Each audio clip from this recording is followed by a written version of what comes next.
우리는 오늘 본문의 말씀 전도서를 우리는 지혜의 책이다 이렇게 표현을 합니다. 지혜. 이 지혜라는 것은 우리가 살아가면서 반드시 있어야 하는 것입니다. 지혜가 있는 사람은 굉장히 행복하게 살아갑니다. 그 삶 자체가 굉장히 행복하지요. 우리가 이 지혜는 크게 네 가지의 기능을 가지고 있습니다. 우선 하나는 선택의 기능을 가지고 있습니다. 여러분들이 흔히 그러잖아요. 우리 외국 여행 가가지고 메뉴판을 봤는데 도무지 이해가 안 가는 메뉴판인데 찍었어요. 근데 너무 맛있어요. 오늘 탁월한 선택이었다. 그거 하나 때문에 내 돈 주고 밥 먹었는데 왜 그렇게 기분 좋은지 신나는 거죠. 그러니까 우리가 이런 지혜라는 것은 선택의 기능을 갖고 있다라는 것이죠.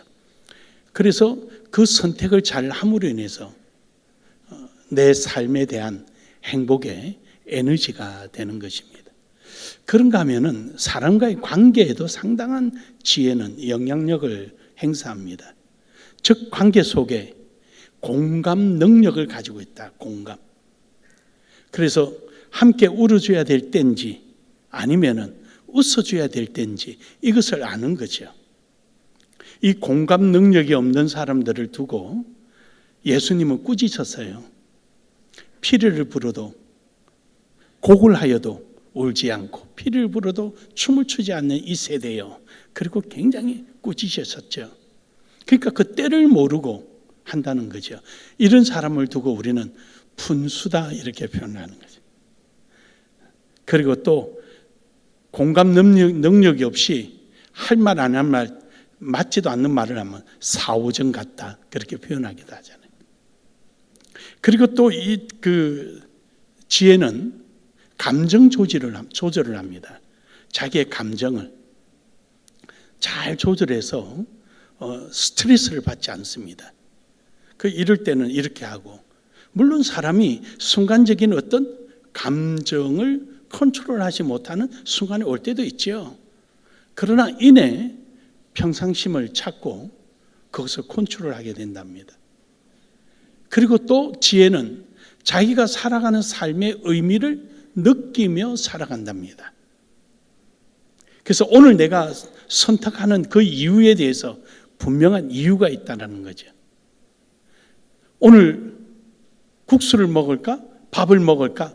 그럴 때 그 의미를 두지 않는 사람은 생각 없이 그냥 먹고 말아버리지만, 그러나 오늘은 국수를 한번 먹어볼까?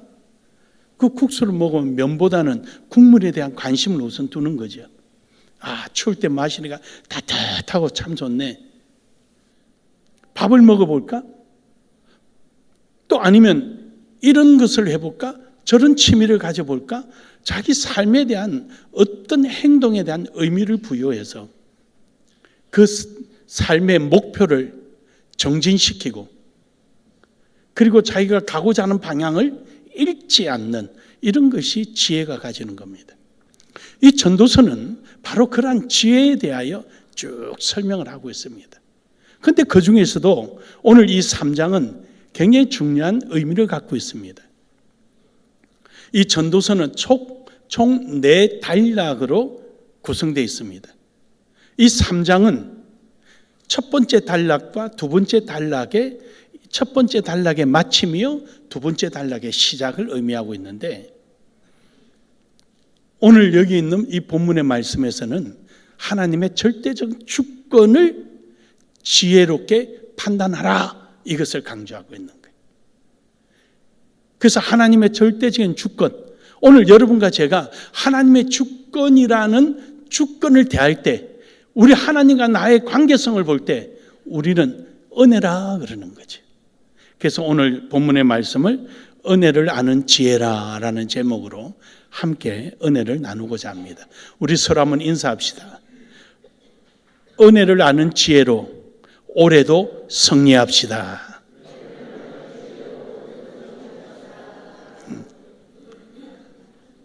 좀 웃으면서 축복하듯이 좀 해보세요. 기계적으로 하지 말고 한 번만 더 합니다. 시작. 할렐루야. 예. 은혜를 아는 지혜로 여러분들이 올 한 해도 하나님의 크신 복이 있기를 주의 이름으로 축복합니다. 바로 이러한 지혜를 가진 사람, 지혜를 가진 사람의 하나님의 은혜를 판단할 줄 알아요. 아, 이게 하나님의 은혜구나. 그래, 이 은혜를 가지고 내가 어떻게 사용할까? 이 은혜를 대하는 나는 어떤 자세로 이 은혜를 대할까? 그리고 이 은혜를 나의 삶에 어떻게 적용시키고 어떤 목적하에서 어떤 방향을 정해서 갈까? 이런 것이 전부 다 지혜예요. 여러분, 한때 우리 텔레비에 맥가이브라는 그 드라마가 있었잖아요. 맥가이브. 그 맥가이브는 지혜가 무궁무진한 것 같아요. 아무리 어려운 중에도 뭐든지 만지면 뚝딱 해가지고 아주 무기가 되고 피할 수 있는 방법이 되고 도구가 되고 그러잖아요. 그런 게 지혜예요, 지혜. 그래서 여러분 삶 속에 이러한 지혜가 넘쳐나기를 주의 이름으로 축복합니다. 첫 번째로 모든 사람에게 주신 하나님의 은혜의 지혜가 있습니다. 우리는 이것을 좀 학문적으로 표현하면은 인문학 이렇게 표현을 해요. 철학적으로 표현하면 인문학. 이걸 인문이라 그래요. 모든 사람에게 준 거죠. 하늘에 태양도 주시고 비도 주시고 오늘처럼 눈도 주시고 그 눈을 주니까 눈을 대체할 수 있는 방법이 뭘까?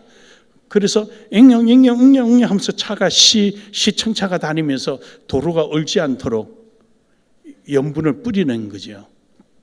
그렇게 해서 차가 편하게 갈 수 있도록. 그래서 눈을 내리는 것을 천문이라 그럽니다. 거기에 대응하는 것을 인문이라 그러는 거죠. 그래서 천문은 인간이 어떻게 할 수가 없어요. 그래서 인문을 통하여서 천문을 활용하는 거죠. 그 활용하는 그 단계 과정을 우리는 지혜라 그렇게 표현을 해요. 그러니까 오늘 여기 있는 본문 말씀에 보면은 모든 사람들에게 하나님께서 은혜를 주셨는데 그 은혜를 깨닫는 자와 깨닫지 못하는 자가 있다는 것이죠. 일단 모든 자들에게 주신 하나님의 은혜는 어떤 게 있느냐? 오늘 11절에 보니까 하나님이 모든 것을 지으신 때를 따라 아름답게 하셨고 때를 따라 아름답게 하셨고, 즉 다시 말해서 왜 오늘을 이걸 지었는지, 왜 내일은 저걸 지을 건지, 그때는 저걸 왜 지었는지 그걸 그냥 사는 게 아니에요. 그걸 느끼고 이유를 알게 되는 거죠. 그 이유를 알아야 되는데 이유를 알지 못하니까 지혜가 없는 거죠. 이유를 아는 사람은 지혜가 있는 거고요. 창세기 8장 22절에 보면은요, 파종하는 시기를 주셨어요. 땅에 있는 동안에 심음과 거둠과 추위와 더위와 여름과 겨울과 낮과 밤이 쉬지 아니하니라. 그래서 우리는 이솝 이야기에 이게 나오죠. 개미와 배짱의 이야기가 나오죠. 그냥 만들어진 게 아니고 바로 전도서에 있는 때, 하나님의 때를 중심으로 해서 만들어 놓은 지혜예요. 그래서 부지런히 일을 해서 추운 날에 그 저장해 놓은 양식을 먹고 사는 거거든요. 그것이 하나님 만들어 놓으신 때. 모든 사람에게 좋죠. 마태복음 5장 45절에 보면은 하나님은 이같이 한적 하늘에 계신 너희 하나님의 아들이 되리니 이는 하나님이 그 해를 악인과 선인에게 비추시며 비를 어려운 자와 불의한 자에게 내려주심이라. 마치 비는 저절로 오는 줄 알고 햇빛은 저절로 비춰주는 줄 알고 착각하는 거죠. 하나님께서 악하냐, 어려우냐, 선하냐, 선하지 않냐 이런 거 따지지 않고 하나님 모두에게 주신 거예요. 그걸 깨달으라는 것이죠. 이사야 42장 5절에 보면 호흡도 주셨어요. 42장 5절에 하늘을 창조하며 펴시며 땅과 그 소산을 내시며 땅의 백성들에게 호흡을 주시며 땅에 행하는 자에게 영을 주시는 하나님의 여호와께서 이같이 말씀하시니라. 저기 영이라 그러니까 성령 이렇게 절대 그렇게 생각하지 마세요. 저 말은 그런 뜻이 아니에요. 영이라는 것도 역시 숨이라는 뜻, 숨, 호흡. 그래서 첫 백성에게 호흡을 주시며, 이 호흡은 무슨 호흡이냐면요, 어린아이가 뱃속에 있으면은 호흡을 안 하잖아요. 그래서 아이가 태에서 분리돼 나오면은 엉덩이를 툭툭툭툭 때려가지고 막 울리잖아요. 울리면은 콧구멍으로 공기가 쑥 숨이 들어가서 에 하면서 에 하고 울기 시작하죠. 그러면 이제 숨 쉬는 거예요. 그때가 호흡이에요.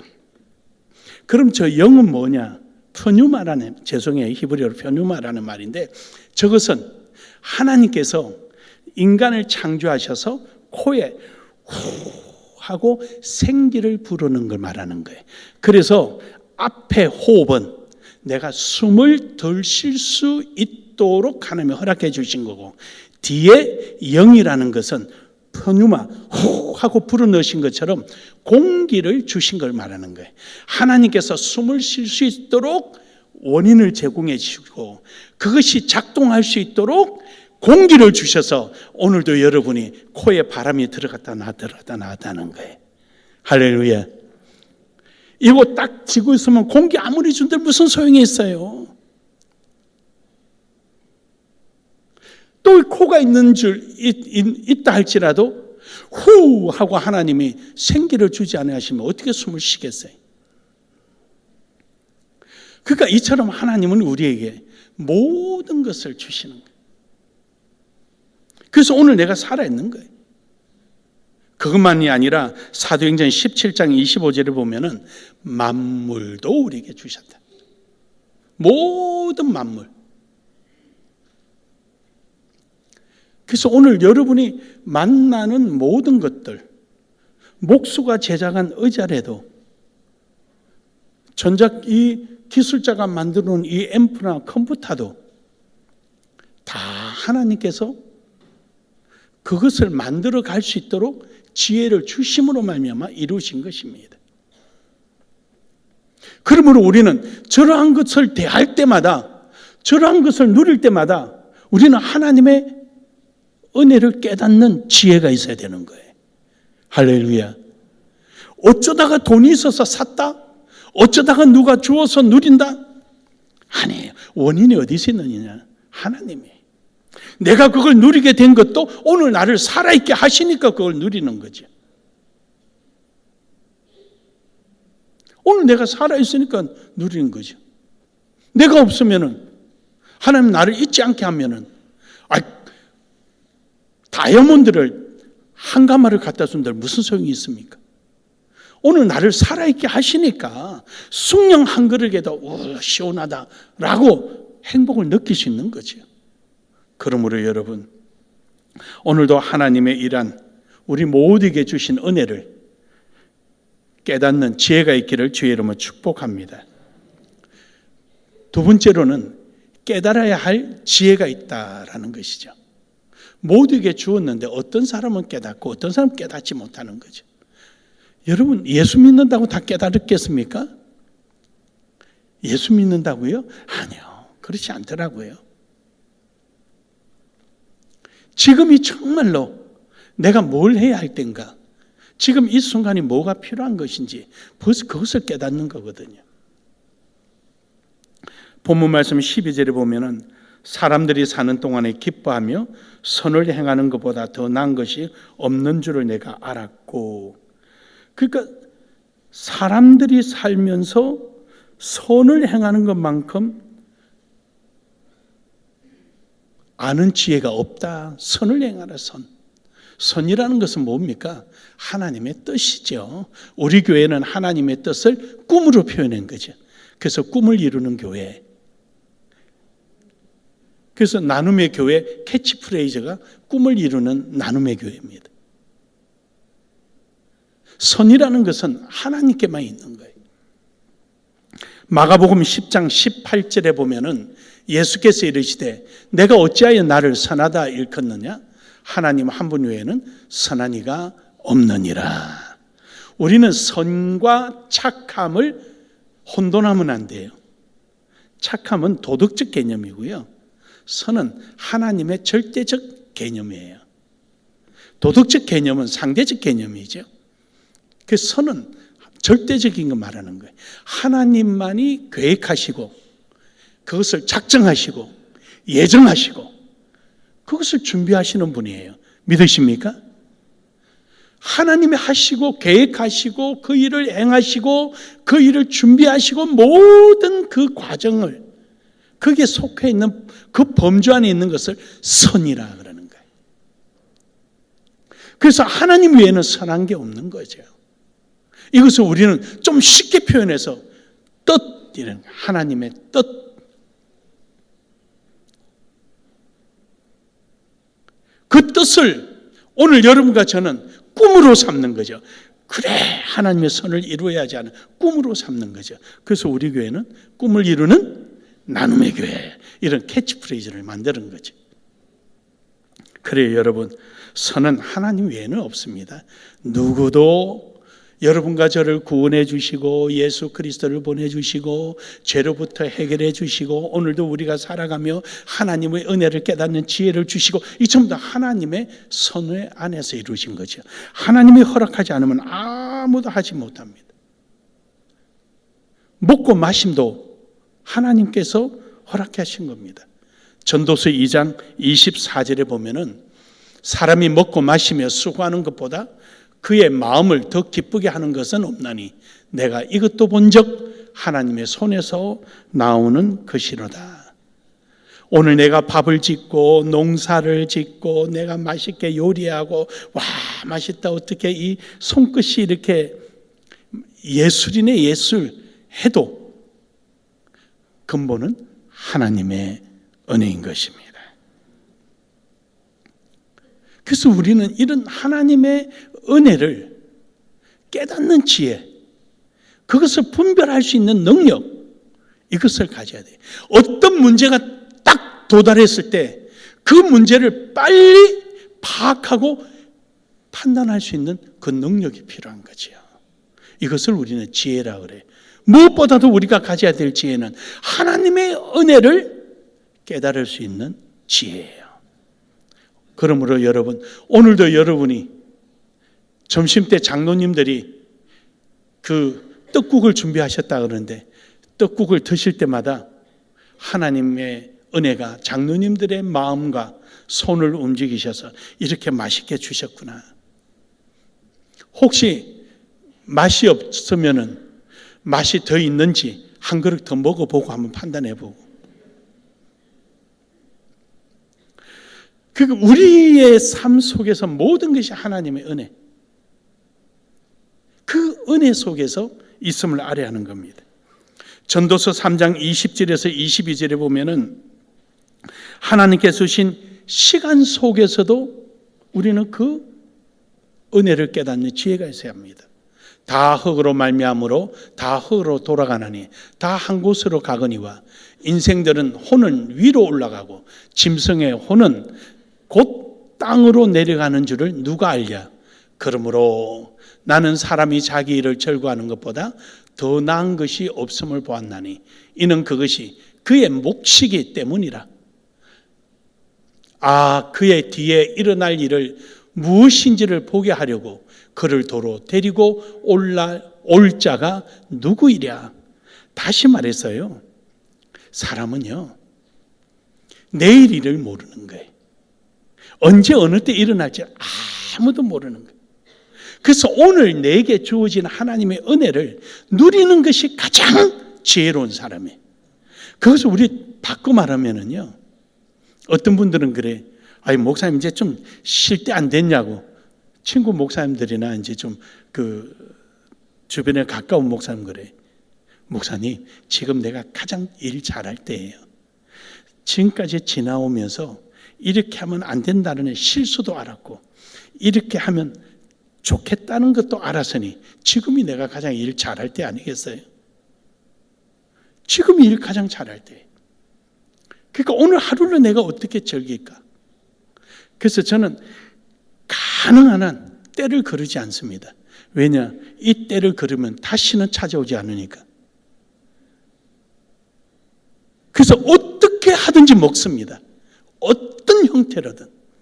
그리고 즐깁니다. 언제 한번 제가 그런 말씀 드렸잖아요. 모건대학원에, 사회복지대학원에, 노인복지대학원에 제가 이제 수강하러 갔을 때, 저 공주대학교에서 거기 출강 오시는 교수님이 우리 이제 사회복지 정책을 강의하셨는데,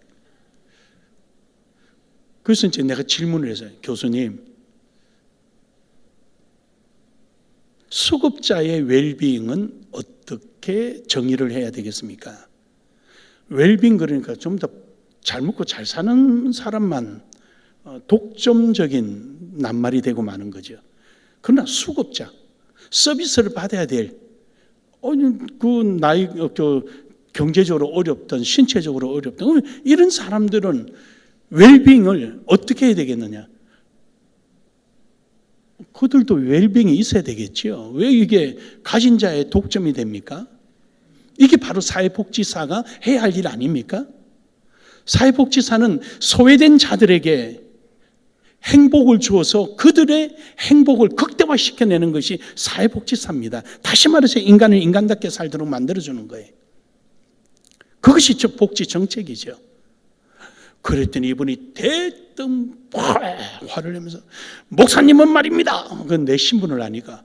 목사님은 대접을 받으니까 웰빙하지만 그분들이 무슨 웰빙이 있습니까? 그걸 참았어요. 교수니까. 근데 가만히 생각하니까 그 사람 집 산 걸 제가 알아요. 나는 목사예요. 은근히 부해가 나는 거예요. 목사를 거들지 않았더라면 내가 받아들이죠. 목사님은 이러고 시작했으니까 그러면 나도 네 집사로서 좀 가르쳐야 되겠다 싶어서, 교수님, 웰빙이 가진 자의 독점물은 아니지 않느냐. 내가 말하는 것은 라면을 하나 끓일 수밖에 없는 경제적 어려움이랄지라도 라면을 끓인 후에 계란을 넣을 거냐, 라면을 끓일 때 계란을 넣을 거냐, 내가 어떻게 가장 맛있게 먹을 수 있느냐, 그 순간에 라면 젓가락을 집을 때 그때 그 행복감이 웰빙이 아니겠느냐. 나는 그걸 질문하는데, 이것마저도 수급자는 꿈을 꾸지 말아야 하느냐. 오늘 강의 여기까지 합니다. 그러고 나가버리더라고요. 다음 주 안 올 줄 알았더니 또 왔어요. 덕분에 점수는 그렇게 좋게 안 나왔어요. 내가. 그 사람의 사고가 왜 이렇게 막혔을까요? 왜 이렇게? 웰빙이라는 것은 상대적 개념이 아니라 절대적 개념이에요. 여러분, 소말리아에 하루에 한 끼 빵 하나 먹는 사람, 나무 껍질 벗겨서 가루 내서 그것을 칠해서 하루 한 끼 먹는 사람에게 케이크를 갖다 줬을 때 그 케이크에 대한 그들의 평생 잊지 못할 웰빙의 원인이 됩니다. 잘 먹고 잘 사는 한국에 있는 애들에게 케이크 한 조각 줘서 웰빙이 되겠습니까? 그렇다면 케이크 웰빙의 기준이라면 왜 한국은 웰빙이 안 되고 소말리아는 웰빙이 되는 겁니까?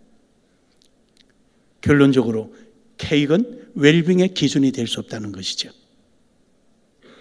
이 논리죠, 논리. 간단한 논리죠. 결국은 웰빙은 상대성이 아니라 절대성이다. 그걸 느끼고 받는 사람이 어떻느냐? 그렇다면 오늘 저 말씀을 그대로 인용한다면 오늘 나에게 주어진 이 하루를 내가 어떻게 살아가느냐, 그 삶이 하나님의 은혜를 느끼는 기회가 되는 것입니다. 오늘도 하나님이 주신 그 지혜, 하나님의 그 은혜를 지혜로 깨닫고 때로는 행복함, 때로는 내가 고통스럽고 어려운 중에 있지만 웃음의 즐거움은 없어도 소망이란 기대감을 가지고 오늘도 그 은혜를 느낄 수 있다면 그것이 행복인 것입니다.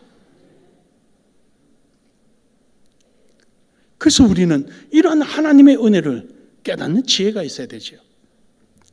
전도서 9장 9절에 보면은 하나님께서 우리에게 가정을 주셨습니다. 이 가정 안에서 그래서 우리가 혼자 살든 둘이 살든 5명 살든 내 공간을 주셨다는 거예요. 내 공간을. 그걸 우리는 가정이라 그래요. 하나님께서 내 공간을 주셔서 그 안에서 내가 낙을 누릴 수 있도록 허락해 주신 거예요. 어때요, 여러분? 여러분이 사는데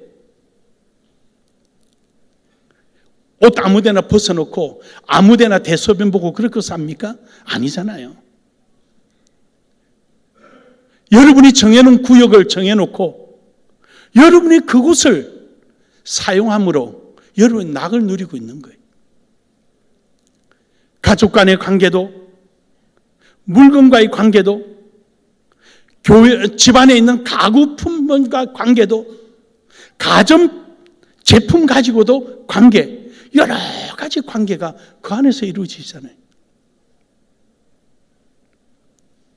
그 안에서 낙을 누리는 거예요. 딴 거 없어요. 그거지요. 전도서 9장 10절에 보면은요, 내가 하는 그 손으로 내 손이 이를 얻는 대로 힘을 다하여 할지어다.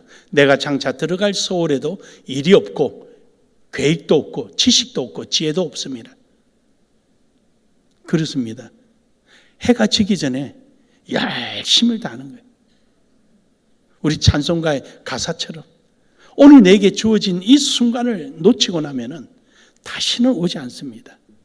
남는 것은 끌만 있는 거죠. 내가 아무리 나이가 먹어도, 내가 능력이 없어도, 그러나 내가 그 과정에 할 수 있는 것이 뭔가, 그 안에서 최선을 다하는 거예요. 그것이 하나님이 우리에게 주시는 것이고, 그것이 하나님의 은혜예요.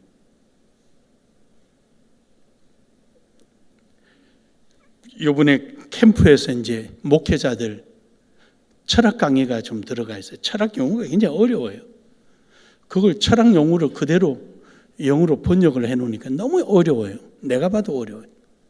우리 이영민 목사님이 다른 거는 내가 다 보내서 이거 필리핀 보내서 따갈로그로 번역시켜놔라고 다 보내주는데 이 목회자들 것만 제가 지고 끙끙 한 3일을 끙끙 앓았어요. 어떻게 좀 쉬운 용어가 없을까? 어떻게 하면 좀 그 용어의 의미를 살리면서 좀 이래 할 수 없을까? 수고를 만들어서라도 내가 한번 좀 표현을 해보자. 한 3일을 끙끙 앓았어요. 한 두 타임을 만들면서. 그리고 다 만들어서 셀리나 목사님한테 보냈어요. 이해하겠느냐? 굿, 베리 굿. 그러고 왔어요. 그러지 말고 다시 생각해봐. 이해하겠느냐? 내용은 몰라도 그 글씨는 이해하겠다 그래. 그리고 이게 무슨 말인지 내가 철학으로 이해를 해야 되겠냐? 어떻게 이해해야 되겠냐니까. 그래서 전화를 했죠. 사정을 하려고. 목사님, 나는 이해가 돼요. 왜냐하면 하도 목사님이 나한테 설명을 해가지고 나는 이해되는데 내가 이해되면 된 거 아니에요? 그럼 내가 그렇게 설명하면 되지. 그래서 오케이, 그럼 됐어. 가만 생각해 보니까 그런 거예요. 여러분, 사람이 쉽게 살 수도 있어요. 편하게 살 수도 있어요. 그런데요, 내가 오늘 존재하는 이유가 뭐냐는, 밥 한 끼 얻어먹기 위해서요? 아니에요. 하나님 앞에 내가 누구냐는 거예요. 하나님 앞에 갔을 때 더 이상 일할 거리가 없습니다. 끝난 거예요. 어두운 밤 시되기 전에 열심히 일하는 거예요.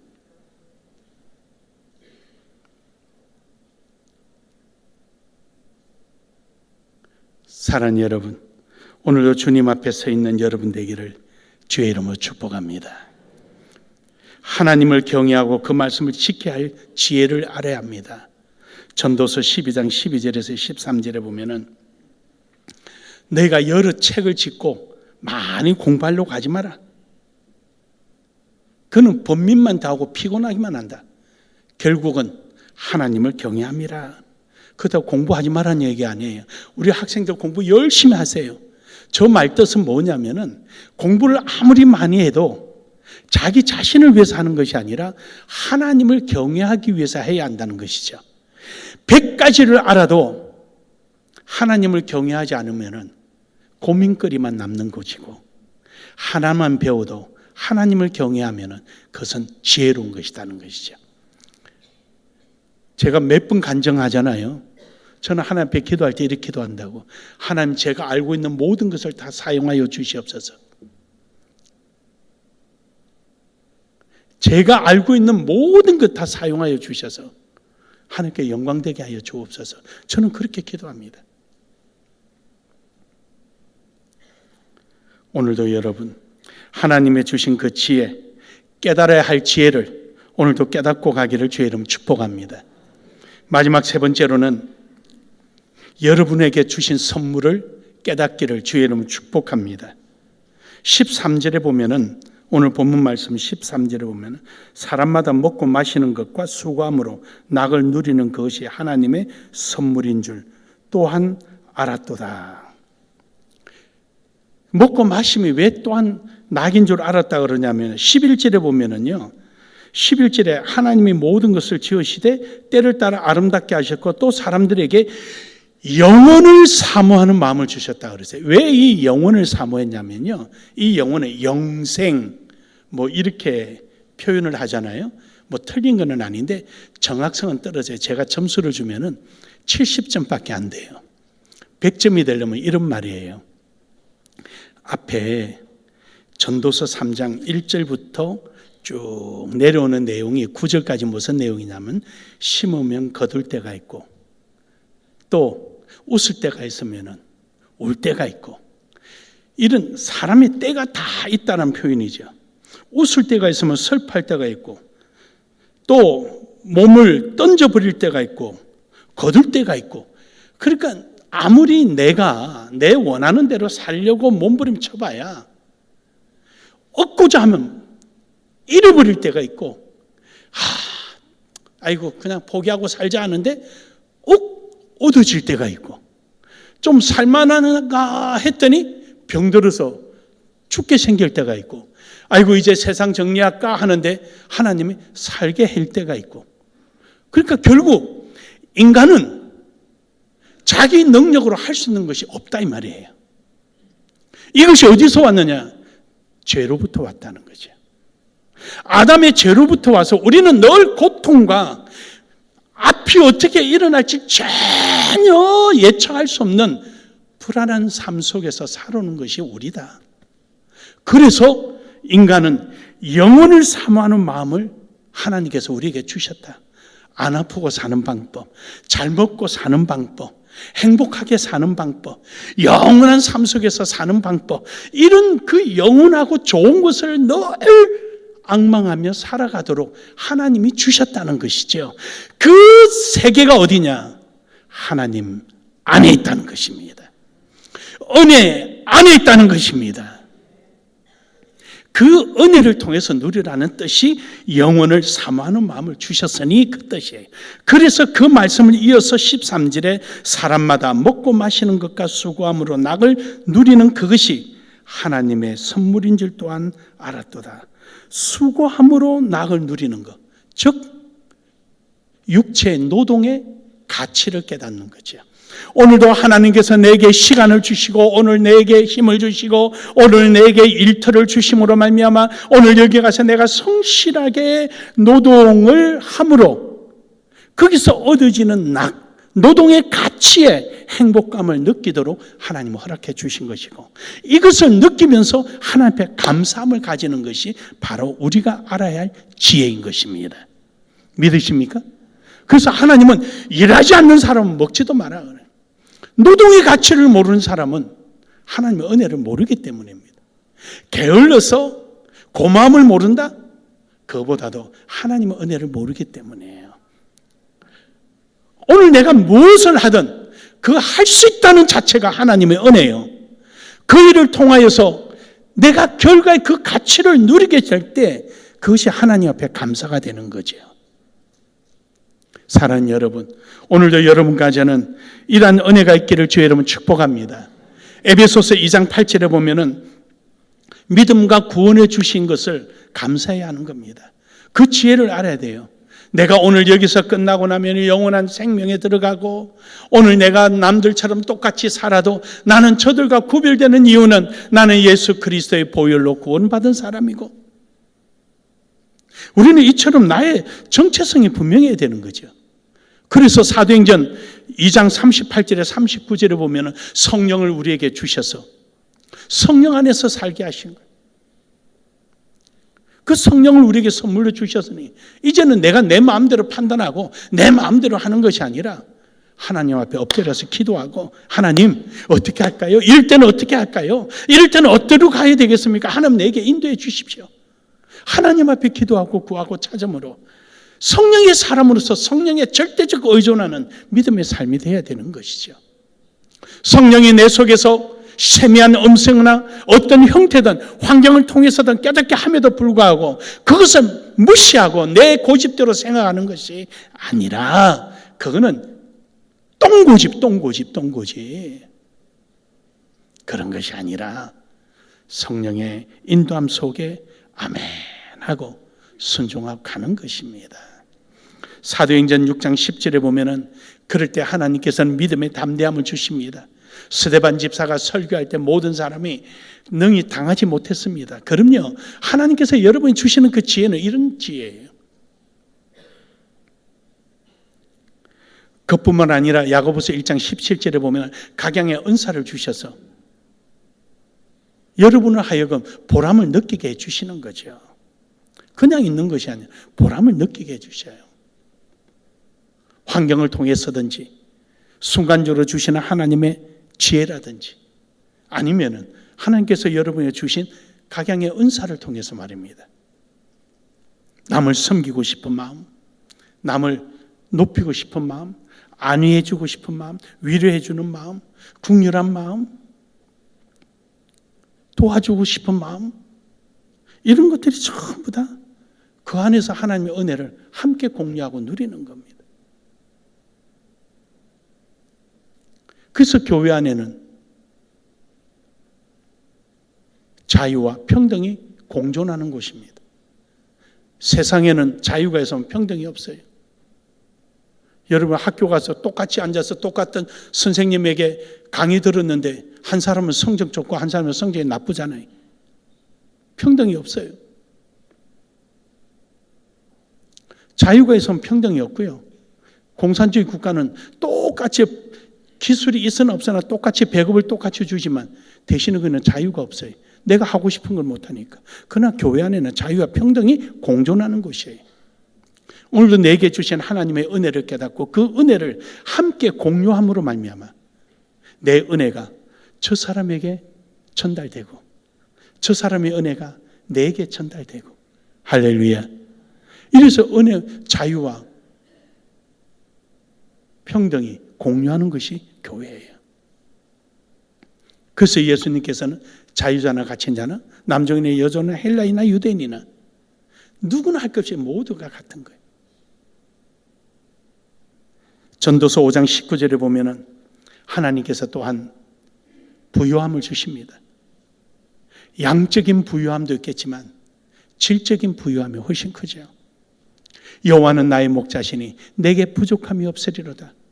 지금은 내가 아무것도 가지지 않고 있지만 내 필요할 때마다 하나님은 나를 채워주신다는 거예요. 사망의 음침한 골짜기를 다닐지라도 내가 해를 두려워하지 않는 것은 주의 지팡이와 막대기와 나를 안위하여 주시리라.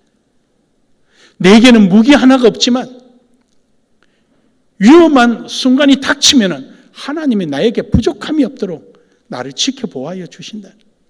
나를 푸른 초장에 누이시며 쉴 만한 물가로 인도하여 주셔서 쉬어야 될 때 쉬게 해주시고 먹어야 될 때 먹게 해주시고, 그러니 구태여 내 손에 없다고 한들 내가 두려워하지 않고 궁핍함을 느끼지 않고 도리어 하나님의 함께 하심으로 부유함을, 풍족함을 생각하는 그 지혜 말입니다. 오늘도 여러분에게 이러한 지혜가 있기를 주의 이름으로 축복합니다. 마지막으로 빌립보서 4장 19절에 보면은요, 필요하면 주십니다. 앞서 말씀드린 것처럼 시편 23편의 말씀처럼 필요하면 주시는 거예요. 나의 하나님이 그리스도 예수 안에서 영광 가운데 그 풍성한 대로 너희 모든 쓸 것을 채우시리라. 아멘. 채우시는 거예요. 두려워하지 마세요. 하나님 그 때를 따라서 공급해 주십니다.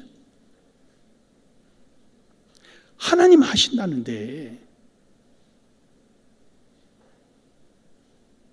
그래서 여러분, 오늘 여러분과 저는 이러한 은혜를 아는 지혜, 이 지혜만 가지면은요, 이 세상에 두려움이 없는 것입니다. 사랑하는 여러분, 오늘도 하나님의 은혜를 아는 지혜 속에서 2025년도 한 해가 여러분이 행복해지고 충만해지고 넉넉해지고 자신만만한 삶이 되기를 주의 이름으로 축복합니다. 축복합니다. 우리 한 번 더 인사합시다. 그렇게 삽시다. 그렇게 삽시다.